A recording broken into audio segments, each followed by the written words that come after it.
Hello guys, আবার একটা নতুন ভিডিও নিয়ে চলে এসেছি। আমি ইন্দ্র সরকার, তোমরা দেখছো ইন্দ্র সরকার ইউটিউব চ্যানেল। তো আগে শর্টসটা তোমরা নিশ্চয়ই অনেকে এখনই, কারণ আমি শর্টসটা দেখলাম ভিউজ অনেক কম। সো যদি আমার ভিডিও ভালো লাগে, সবাই ভিডিওগুলো প্লিজ আমার লাইক করো, সাবস্ক্রাইব করো, ভিডিওগুলো শেয়ার করো। চ্যানেলটা আমি রেগুলার কন্টেন্ট বানাই, সপ্তাহে 2টো করে কিংবা 1টা করে ভিডিও দেওয়ার চেষ্টা করি। তো আমাকে সবাই সাপোর্ট করো। বাংলাতে ব্লগ বানাই, যারা বাঙালিরা আছে তারা আমাকে একটু সাপোর্ট করো। সো মেন ব্যাপারটা হচ্ছে এটাই যে আমি একটা গাড়ি কিনে নিয়েছি। আসলে সেকেন্ড হ্যান্ড নিয়েছি, নতুন না।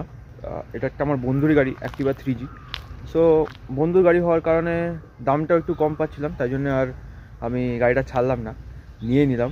আর ও আমাকে বলছিল, তাই জন্য। তো তোমাদেরকে গাড়িটা দেখাই, আমার অপোজিটই রাখা আছে, এই যে অ্যাক্টিভা 3G। আশা করছি তোমাদের এই ভিডিওটা, শর্ট অ্যান্ড সিম্পল ভিডিওটা ভালো লেগেছে।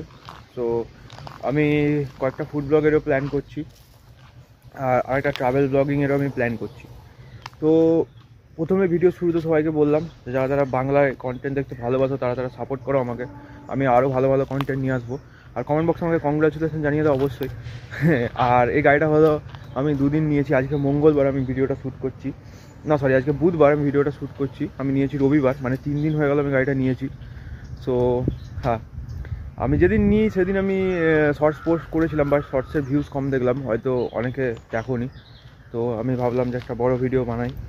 আর আমি মেবি হেসারাঘাটটা গ্রাসল্যান্ড আমি আবার যাব, কারণ ওই ভিডিওটা আমি প্রপার বানাতে পারিনি, ফোনের চার্জ হঠাৎ করে না থাকার কারণে। তো এবারে গিয়ে প্রপারভাবে বানাবো। তো যারা যারা বাংলা ভিডিও দেখতে পছন্দ করো, আর যারা যারা ব্যাঙ্গালোরে গাড়ি কিনতে চাও, তো তাদেরকে সেই নিয়মে একটা ভিডিও বানাবো। কেউ কেউ যদি ইন্টারেস্টেড থাকো সেটা নিয়েও কমেন্ট করতে পারো। তো আবার দেখা হচ্ছে নতুন ভিডিও নিয়ে একটা। বাই।